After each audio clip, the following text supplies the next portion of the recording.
Hello friends, this is Sakshi and you are my YouTube channel Enjoy Learning with Sakshi Pandey।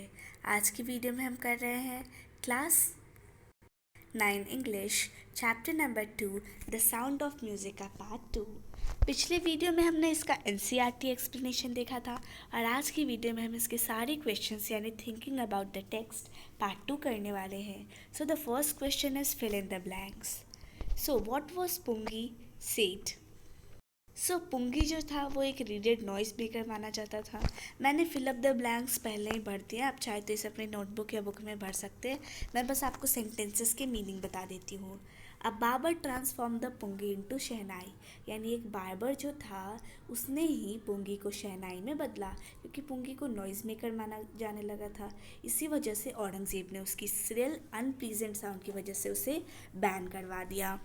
Bismillah Khan paternal ancestors were professional musicians, यानी बिस्मिल्लाह खान के जो ancestors थे, जो पूर्वज थे, वो सब प्रोफेशनल म्यूजिशियंस थे।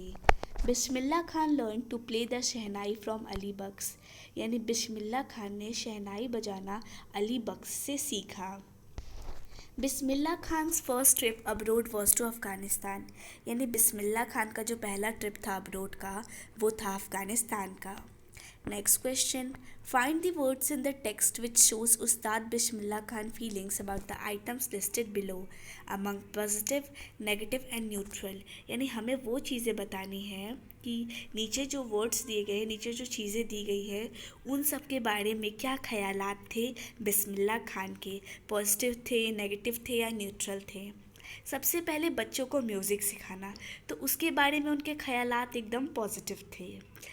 फिर है फिल्म वर्ल्ड के बारे में, तो बॉलीवुड फिल्म वर्ल्ड के ख़िलाफ़ जो था उनका जो व्यूज़ थे वो एकदम नेगेटिव थे, और यूएसए में माइग्रेट करने के लिए भी जो उनके व्यूज़ थे वो नेगेटिव थे। फिर प्लेइंग एट द टेम्पल्स, तो इसके लिए जो उनके व्यूज़ थे वो न्यूट्रल थे। Getting to the Bharat Ratna, यानी भारत रत्न पाने से, तो भारत रत्न पाने पे उनकी फीलिंग पॉजिटिव है। ऑफ कोर्स किसी को भी भारत रत्न मिलेगा तो वो पॉजिटिव ही फील करेगा। The banks of the Ganga, यानी गंगा के किनारे, तो गंगा के प्रति उनके मन में बहुत ज़्यादा असीम सम्मान था, असीम श्रद्धा थी, इसी वजह से उनके जो भाव थे उसके प्रति वो भी पॉजिटिव थे। Next and the last is leaving Banaras and Dumraon, यानी बनारस और डुमराव को छोड़ने के बारे में उनके ख्याल कैसे थे, तो इसके खिलाफ उनके ख्याल निगेटिव थे। ठीक है, let's see the next question. Answer this question in 30 to 40 words, यानी 30 से 40 शब्दों में हमें इन सवालों के जवाब देने हैं। The first question, why did Aurangzeb ban the playing of pungi, यानी क्यों औरंगजेब ने पुंगी को बैन कर दिया। So Aurangzeb ban the playing of pungi because it had a shrill and unpleasant sound, यानी औरंगजेब ने पुंगी का बजना इसलिए बैन किया क्योंकि उसकी साउंड जो थी वो बहुत ज़्यादा श्रिल और अनप्लीजेंट थी। How is a shehnai different from a pungi, यानी एक शहनाई जो है किस प्रकार से पुंगी से भिन्न है, उससे अलग है। A shehnai is a pipe with a natural hollow that is longer and broader than a पुंगी, यानी इसकी जो पाइप होती है वो पुंगी के कंपैरिजन में लंबी भी होती है और साथ ही साथ ब्रोडर भी होती है। आपने उसकी इमेज देखी होगी तो आपको याद होगा। Where was shehnai played traditionally, यानी कहाँ पे शहनाई ट्रेडिशनली बजाया जाता था, and how did Bismillah Khan change this, कैसे उसने बदला। So the Sehnai was played traditionally in the temple at the royal courts and on the occasion of weddings, यानी मेनली ये टेम्पल में बजाया जाता था या फिर रॉयल कोर्ट्स में या फिर कोई स्पेशल ओकेजन्स जैसे कि weddings. The credits must go to the Bismillah Khan to take this instrument on classical stage, यानी बिस्मिल्लाह खान ही वो थे जिन्होंने इस छोटे से इंस्ट्रूमेंट को क्लासिकल स्टेज पे ले गए। When and how did Bismillah Khan get his big break, यानी कब बिस्मिल्लाह खान को बड़ा सा ब्रेक मिला। So Bismillah Khan got his big break with the opening of All India Radio in Lucknow in 1938, यानी उनको ये बड़ा ब्रेक मिला जब लखनऊ में ऑल इंडिया रेडियो जो है उसकी ओपनिंग हुई 1938 में। Next question, where did Bismillah Khan play the shehnai on 15 August 1947, यानी 15 अगस्त 1947 को बिस्मिल्लाह खान ने कहाँ पे शहनाई बजाई और ये इवेंट हिस्टोरिक क्यों था।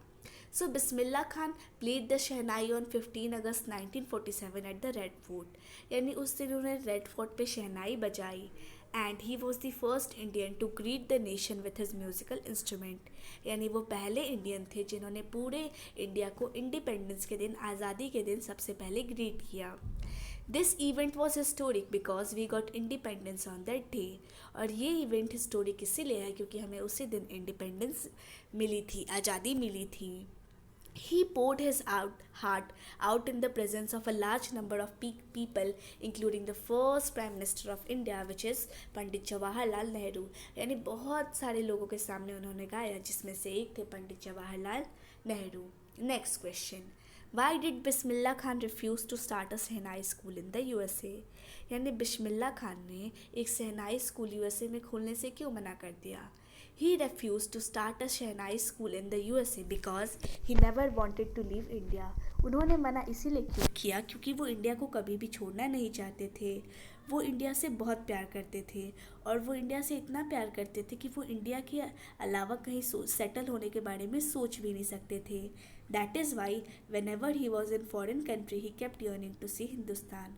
और यही रीज़न है कि जब भी वो फॉरेन कंट्री में होते थे वो हिंदुस्तान आने के लिए एकदम यर्न करते थे। ठीक है, next question, find at least 2 instances in the text which tell you that Bismillah Khan loved India and Banaras. यानी टेक्स्ट में से हमें 2 इंस्टेंसेस निकालने हैं जिससे हमें पता चल रहा है कि बिस्मिल्ला खान इंडिया और बनारस से कितना प्यार करते हैं।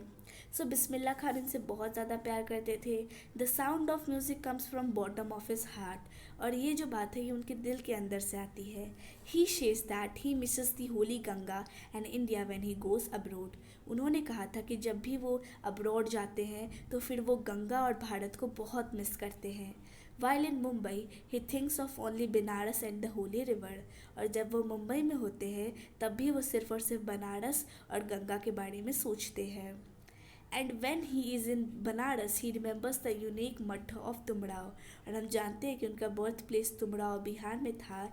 इसी वजह से जब भी वो बनारस में होते थे उन्हें तुमड़ाव की बहुत याद आती थी। Next part is thinking about language, where all the questions are related to the grammar section. So let's see the first question. The first question says that complete the following sentences. Means we have to complete the sentences beginning with a to verb. Means the sentences which are going to put in the blanks that should start with a to verb. Okay, and then we will have to fill in the blanks. So you can do it by own self because you have to write your own words. Then also I am giving you hint what I have written. The school sports team hopes to win the game। यानी school की जो sports team है वो आशा करती है कि वो game जीते। तो यहाँ पे टू वर्ब क्या है, to win. We all want to plan a special function. यानी हम सब एक स्पेशल फंक्शन प्लान करना चाहते हैं। तो यहाँ पे क्या है, to plan. Next, they advise the hearing impaired child's mother to take her to a specialist. तो यहाँ पे टू वर्ब क्या है, to take her. Next, the authorities permitted us to plan a party. यानी अथॉरिटी ने permission दे दी कि हम एक पार्टी प्लान कर सकते हैं। तो यहाँ पे जो टू वर्ब है वो है to plan. Next, a musician decide to play a new raga. यानी एक म्यूजिशियन ने डिसाइड किया कि वो एक नया राग बजाएगा। तो यहाँ पे क्या है, टू प्ले। ठीक है, so this were all the to verbs. Next question. From the text on Bismillah Khan, find the words and phrases that match the definitions and write them। यानी कुछ definitions दी है तो हमें text में देखना है कि ये किस चीज़ की definition है। The home of royal people, यानी जो रॉयल लोग होते हैं उनका घर, तो उसे हम रॉयल रेजिडेंस कहते हैं। Next, the state of being alone, यानी अकेले रहने का स्टेट, तो ये जो है वो सॉलिट्यूड कहलाता है। Next, a part which is absolutely necessary, यानी एक ऐसा पार्ट जो कि बहुत ही ज़्यादा नेसेसरी होता है, तो उसको हम कह सकते हैं इंडिस्पेंसिबल कॉम्पोनेंट। नेक्स्ट देखते हैं, to do something not done before, यानी ऐसी चीज़ करना जो कभी पहले नहीं की हो। सो इसके लिए वर्ड दिया गया है improvise. Next, without much effort, यानी उतनी मेहनत किए बिना, उतने एफर्ट्स के बिना। सो इसके लिए हम वर्ड लिख सकते हैं effortlessly. Next, quickly and in large quantities, यानी जल्दी जल्दी और साथ ही साथ बड़ी बड़ी क्वांटिटीज़ में। तो इसके लिए एक वर्ड यूज्ड हुआ है fast and thick. Next question is tick the right answer. तो मैंने ऑप्शंस तो नहीं लिखे हैं, फिर भी मैं आपको सेंटेंसेस पढ़ के बता देती हूँ।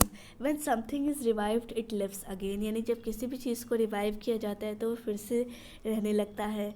When a government ban something it wants it stopped, यानी जब गवर्नमेंट किसी चीज़ को बैन करती है तो वो चाहती है कि उसको एकदम रोक दिया जाए। When something is considered auspicious, we welcome it, यानी जब किसी भी चीज़ को auspicious consider किया जाता है तो उसका वेलकम करना चाहिए। When we take to something, we find it interesting, यानी जब हम कुछ भी टेक करते हैं तो वो हमें इंटरेस्टिंग लगने लगता है।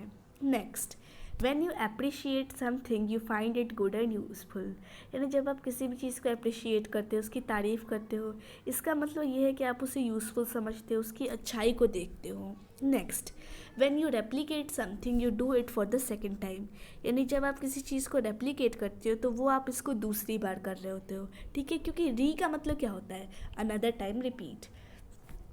When you come to terms with something, it is no longer upsetting. Okay, so all the exercises are done, so our chapter is also finished. Wish you like the video. Thanks for watching the video.